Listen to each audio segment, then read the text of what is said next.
उत्तर की पहाड़ियों में बसा गांव सोनपुर हमेशा सर्दियों में सफेद चादर में लिपट जाता, पर इस बार ठंड ने जैसे ठान लिया था कि ये केवल मौसम नहीं बल्कि लोगों के जज्बात और रिश्तों की भी परीक्षा लेगी। दिसंबर की पहली सुबह जब गांव सो उठा तो चारों तरफ बर्फ की हल्की चादर बिछी हुई थी। हवा में ठंडी चुप्पी और पत्तों पर जमी बर्फ की चमक ने जैसे सबको चेताया।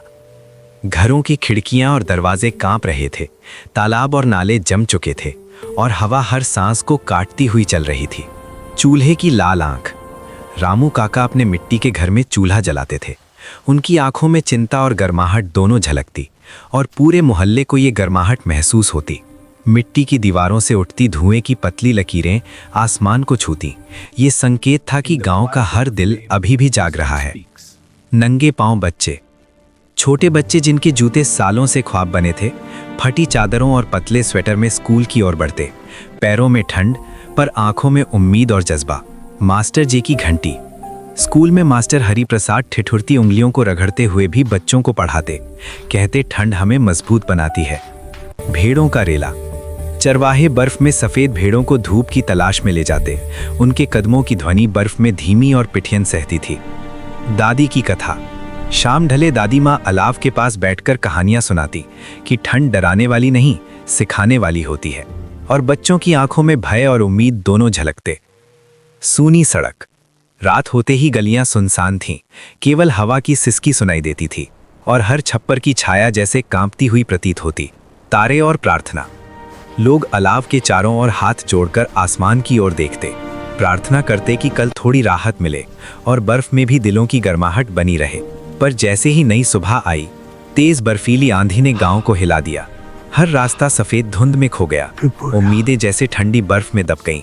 बाजार के शटर जमे, नमक दाल का हिसाब रुक गया और हर घर में चिंता ने खामोशी से जगह बना ली। बूढ़ी शांति। शांति दादी अकेली थीं। उनका चूल्हा बुझ गया, हाथ कांप रहे थे और शरीर जवाब दे रहा था। रामू काका का निर्णय। सुबह रामू काका ने अपने लकड़ी के ढेर को खोला और कहा, आज ये सबका है। उनकी आंखों में चिंता पर दिल में हिम्मत थी और ये संदेश गांव को मिला कि अब कोई अकेला नहीं। बच्चों की दौड़। बच्चे टोली बनाकर लकड़ियां और कंबल इकट्ठा करने लगे। उनकी हंसी ठंड को चिढ़ा रही थी और पैरों की चोट और ठंड भूलने लगी। स्कूल का अलाव। मास्टर हरि प्रसाद ने स्कूल के दरवाजे खोल दिए। अलाव की गर्मी में पढ़ाई छोड़ बचाव और इंसानियत का पाठ पढ़ाया।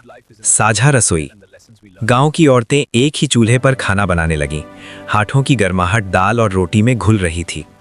गलत फहमी की बर्फ। दो परिवार जिनकी सालों पुरानी रंजिश थी, एक ही कंबल के पास बैठ गए। पुराने गिले मिटे और नई समझ पैदा हुई। रात की परीक्षा। तापमान 0 से नीचे चला गया, पर कोई अकेला नहीं। युवा पहरेदार बनकर बुजुर्गों के पास रहते। भोर की जीत। सुबह सूरज निकलते ही गांव ने सांस ली। थका हुआ शरीर लेकिन जिंदा दिल, क्योंकि सबने साथ निभाया था।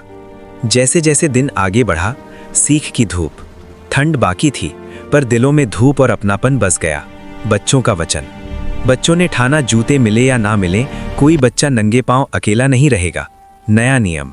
पंचायत में तय हुआ कि हर साल सर्दियों से पहले साझा भंडार तैयार होगा ताकि किसी को भूख और ठंड से जूझना न पड़े। मास्टर जी की कहानी। मास्टर हरि प्रसाद ने कहा, कठिन मौसम हमें इंसान बनाता है और कठिनाई में साथ निभाना सबसे बड़ी शिक्षा है। शांति दादी की मुस्कान। दादी की आंखों में पहली बार राहत और सुकून की चमक लौटी। चूल्हा फिर जल उठा और धुआं धीरे धीरे आसमान की ओर उठा। भेड़ों की गर्म ओढ़नी। चरवाहों ने ऊन बांटकर बकरियों और लोगों के लिए कंबल बना दिए। अलाव की परंपरा। अब हर शाम अलाव जलता, पर सिर्फ ठंड नहीं, रिश्तों की गर्मी के लिए भी। अंतिम ठंडी रात। साल की सबसे ठंडी रात आई। बर्फ जमी, पर किसी का दिल नहीं जम पाया, क्योंकि गांव ने मिलकर गर्मी बनाई थी। बसंत की दस्तक।